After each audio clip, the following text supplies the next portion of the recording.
Alrightio, folks, welcome to a brand new Desert Squiddo, or Desert Kiddo LP, folks, and today we're going to be doing something a little bit newer today, a game that I've been trying to LP but haven't got the time until now. And this is, you probably can see the title screen. You could definitely say that this is going to be not just one of the games, but three. So, ladies and gentlemen, this is the Spyro Reignited Trilogy. Basically, what this is basically reimagined versions of the original Spyro the Dragon trilogy. And what I'm going to be doing is basically doing all three games. Starting with the first game, and then we're going to go to Spyro 2, and then we'll finish off with Spyro 3. But of course, we're going to start off with the first one, in the world of dragons. And see what happens. Oh yeah.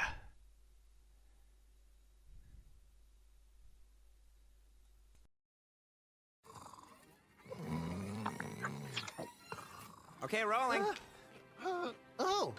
It's been peaceful here in the 5 worlds, or is it 6? For a dragon's age, we now have 12,000 treasure, or is it 14,000? What about this Gnasty Gnorc character? Now, I understand he's found a magic spell to turn gems into warriors for his cause. I'll take that question. Gnasty Gnorc is a simple creature. Simple? He has been contained in a remote world and is no threat to the Dragon Kingdom. No threat? Besides, he is ugly. Ugly? That does it!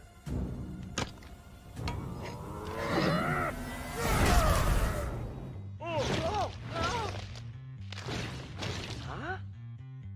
Looks like I've got some things to do.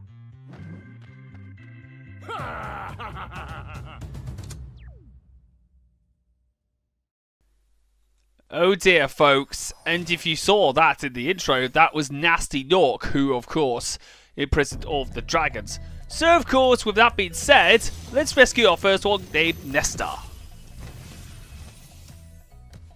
Let's see what I have to say. Thank you for releasing me, Spyro. Free 10 dragons in the Artisan world, then find the balloonist. He'll transport you to the next world. What about Gnasty Gnorc? I'm going after him. Find dragons first. That's all I can tell you. Well, basically, considering that we're only just in the first world of the game, we won't be able to, you know, just have, you know, I need to prove ourselves first before we can, you know, defeat Gnasty Gnorc. So basically what involves is basically retrieving dragon eggs back from thieves. We have to rescue the dragons from their crystal prison thanks to Gnasty Gnorc, and we also got to reclaim the stolen treasure that has been stolen by the Gnorcs, by the Gnorc League. So in terms of the layout structure of Spyro the Dragon, each world consists of 3 stages, a speedway, and of course a boss, well, for obvious reasons. Well, in terms of the stage layout, it's 3 levels apiece for each world, well, except for Gnorc's, well, except for Gnorc Nexus, which is the final, you know, the final world of the game. And of course, and then of course we get the boss and the speedway, but the last world doesn't have that. So, to be fairly honest, basically the Artisans world is a more peaceful kingdom, basically with of course very lush green atmospheres, and this is what we do. Basically, I'm doing this because we can get to Sunny Flight. But first off, let's rescue Delbin and see what he has to say. Where's Gnasty Gnorc? I'll torch him. Keep your horns on, Spyro. You have much to learn first. Do you know what the dragonfly following you is doing? His name is Sparks, and he's helping and protecting you. Keep an eye on him and see what I mean. Well, guess what? So this is what the health system of Spyro is. Basically, it's little Sparks the Dragonfly. Sparks the Dragonfly has 3 stages of your health. Gold means he's the healthiest. Blue means he's moderate. Green means he's in weak condition. And if he disappears, one hit and you're gone. Basically. Now there's the and we can see the balloonist there. But we have to free 10 of the dragons first. But we're going to do everything first before we move on to the next world. Basically.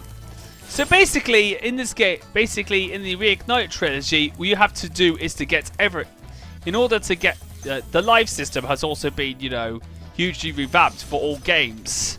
We'll talk about that in a second when we hear Thomas.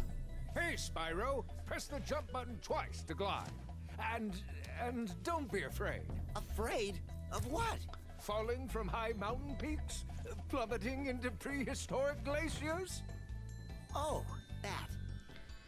So yes, so where was it? So what I was about to say is that the life system, basically if you feed sparks to butterflies, a rare blue butterfly will appear, which of course is the first time in the first game that it's ever happened, Basically, if you see that blue butterfly, get sparks to eat it as it contains extra lives. As it's an extra life. Basically in the stages, each portal where the dragons used to stand actually acts like a checkpoint and an auto save. So basically, what happens is basically if you do that, your progress will be saved. So yes.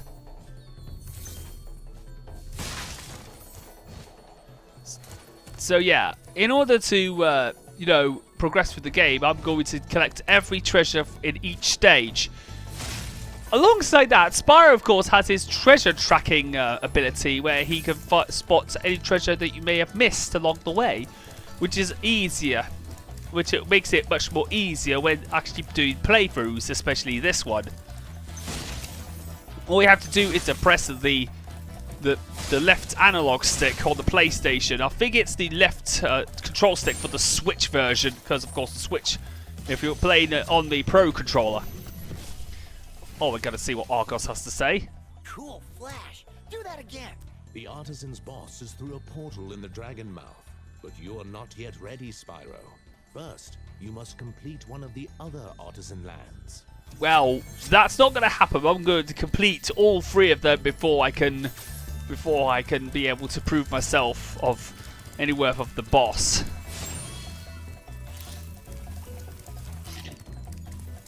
So basically what I was doing is basically looking to see where the treasure was, and basically because of course unlike Crash Bandicoot in the in the remade Insane Trilogy counterparts, each world is basically like you can actually, you know, move around freely. It's basically an open world structure compared to Crash Bandicoot. So yeah. And this is how this is the ability of the treasure tracker of alongside that, it also brings up your inventory to see how many dragons and treasures and how many lives you got left. Alongside that, if you defeated any enemies you've actually defeated before, whether you revisit the lands or if you actually respawn after your death, you actually gain pearls in lieu of gems. In place of gems, which of course gains you extra life every time you kill. I think it's 20 pearls you need to collect. Okay, so now it's Stonehill done. Now with the Artisan land done, we can enter Stonehill, the first land of the game, the first true stage of the game. So for those who are not in the know, a lot of people are wondering what is also, you know, unique about the Reignited Trilogy. Well, first of all is of course the graphical presentation. The games themselves are basically reimagined. Graphical presentations, animations are a lot more different and much more refined. Mostly because now that we've got the Unreal Tournament powering the game having the benefits of using the Unreal Engine, of course. But basically, Unreal is. And looking at it, and looking at this, Spyro never ever looked any better. I mean, in my honest opinion, he looks much better than he did with Enter the Dragonfly, mind you. after you've freed all the dragons, pass through this fancy vortex thingamajigger. It'll take you back to the Artisan home. But first, let me tell you a story. No thanks. No thanks. See ya. Sorry, we have to rescue dragons and collect treasure. Sorry, we don't have time for stories. But, of course, for those who are not in the know, yes, the graphical presentation of this game is just amazing. It's just one of the best-looking Spyro games ever. I mean, to be fairly honest, I mean, this is Spyro like you imagined on the 8th generation of consoles on the PS4. And, of course, Toys for Bob did an amazing job using the potential of the Unreal Engine. Definitely something fantastic. And of course, it also allows you know, the character models look absolutely amazing. I mean, some people are really protesting some certain models, though. Watch the dragonfly, Spyro. His color indicates his power. When he eats butterflies, he stays strong, like me. Sure. That was the advice I gave before. Basically, the color indicates how many hit points Spyro has left. It's gold for 4. If Sparks is gold, Spyro will take 4 hits before he dies. He can only tolerate 3, actually. So, but if he takes a 4th hit, that means he's dead. Unless you actually kill any, you have to kill harmless animals to release butterflies in order for Sparks to regain health. That's how the system works, folks. When you free a dragon or step on one of their platforms, you're saving your progress. That could be useful if you run into trouble. Not that you ever run into trouble, Spyro. Well, that would prove useful for the later stages of the game, because there are a few stages of this game that really infuriate me. Yeah, so when doing the practice run, some stages really frustrated me. But with that being said, however, folks, another unique thing is, of course, of having the choice of soundtracks. Yes, that's right. The version that you're hearing right now, if you hear it, is basically the original Stuart Copeland version of the original Spyro the Dragon. Remember Stuart Copeland from The Police? You know, the drummer for The Police? Yes, he's the one who composed the original versions, and they are actually part of. This is the one. That's the one I'm going to be using for the entire playthrough, just for the sake of, you know, nostalgia. Oh, there we go. That's what I'm talking about. That's the butterfly. That's how I'm going to say. That's the butterfly done. So yeah. Oh, is that what I think it is? Yes, ladies and gentlemen, that is the voice of the thief. In certain stages, I think in the first half of the game, you have to collect eggs. Which, of course, thank God, you don't have to bother with in the second half of the game. Gildas. Okay, let's see what Gildas has to say. Spyro, my friend, how about a hint on gliding? You bet. For the longest glide, press the jump button at the top of your jump, and try pressing the action button to drop down mid-flight. Okay, so that's it. So that's what it is. So yes, basically, another thing that has been changed is, of course, the physics. The physics were given a bit too much of a tweaked compared to that. I'm going to be honest with you, the physics kind of look a bit, you know, less floaty compared to the original PS1 counterpart. Alright, that's that done. That's the first one. That's the first thief gone. Right, so what I've got to do is to collect the rest of the treasure, then get ready to go back to the Artisan land. The Artisan world, homeworld. Sorry about that.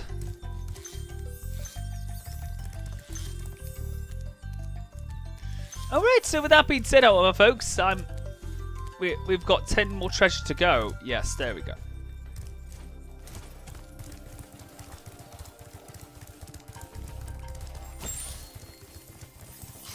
Oh, yes, so basically, another reason why Sparks needs to stay alive is that when you're near treasure, he'll pick it up.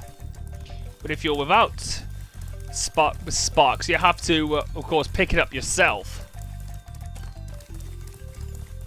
Look at that.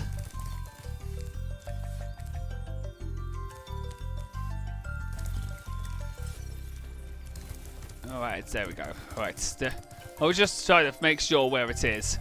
Because, of course, sometimes it's easy to get lost.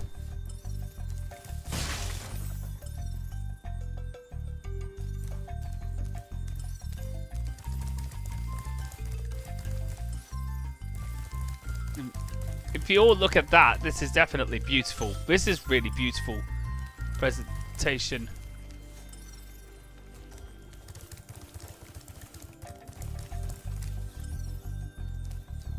Oh yes. Okay, so I think I found some treasure that is. Let me see. Okay, so there's a couple of data that I missed. Okay, so since I'm down here, I can actually go to the exit portal now.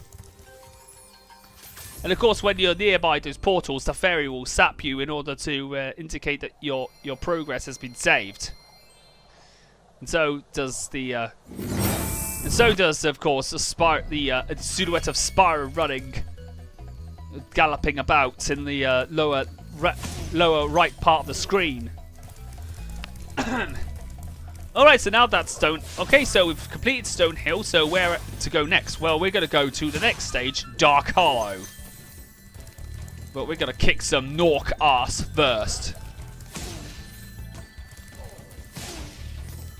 So basically, in order to get some in order to get a few pearls. So these will be handy, you know, later on when, of course, the later stages will require you to, you know, lose a few lives because of how hard some stages are in the later stages of the game. Alright, so with that being said, let's enter Dark Hollow now. Alright, so Dark Hollow, here we come. It's at night this time around. And I'm going to be honest with you, Dark Hollow some night stages in this game look absolutely gorgeous. I mean, mainly because, of course, the PS4 and, of course, the next generation of consoles actually does have the willpower to of course, handle the Unreal Engine. Yes, that's right. Sorry about that. I kind of was forgetting what the name was, but Ulban. Oh, it's you. I wasn't sure if you'd escaped those annoying little creatures. Of course, they wouldn't bother me, but here's a hint. Their metal armor is fireproof, but a charge attack will take care of them. Exactly. That's what it is. Basically, considering that Spyro's flame attack isn't very powerful enough to penetrate, you know, metal, even though it's clearly seen that in the Pokemon series, fire-type Pokemon can obliterate steel-type Pokemon, which of course are metal-type as well. Metal Pokemon, of course, which is also who of course are known as. All right, let's charge that. Let's torch that Gnorc's butt. Basically, what happens if you actually steel-type Pokemon? Oh, you've got to be kidding me! There you go. That's karma, sweet karma. And that's what Fernando Alonso would say. Let's see what Oswin has to say. Spyro, want to know a secret?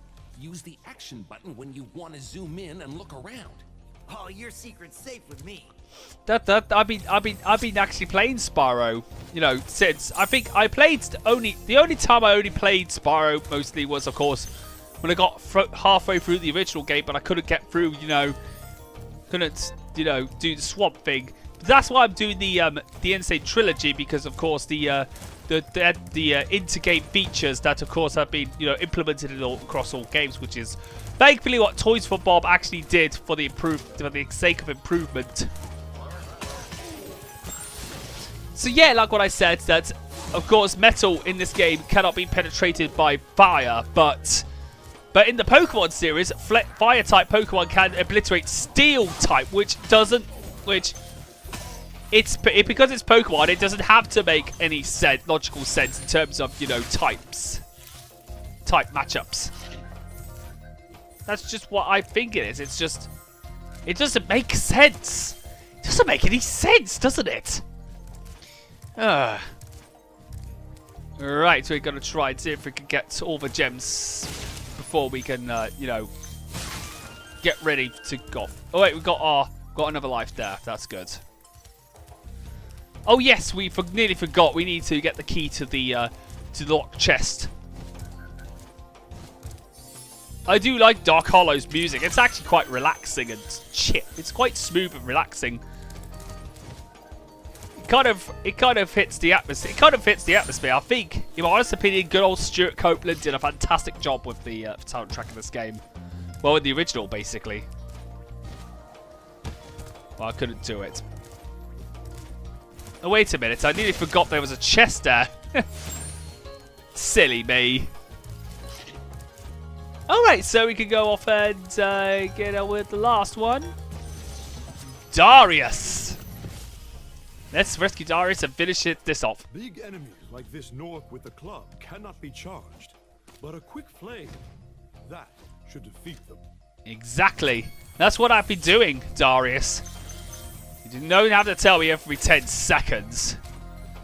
Well, these tips are very helpful for the beginners, but, you know, since I actually been playing Spyro quite a lot, I know how to do that. I know how to defeat enemies. Okay. Alright, so let's just destroy a few more Gnorcs so I can get my treasures up. These Gnorcs are really getting annoying now. They want to run away from me. Cowards. Little complete cowards. Okay, with that being said, however, folks, I'm going to end this here, and we'll continue on with the Artisan homeworld in the next part. So, I'll see you guys for part 2 of the Spyro 1 Reignited Trilogy version playthrough. So, see you guys next time.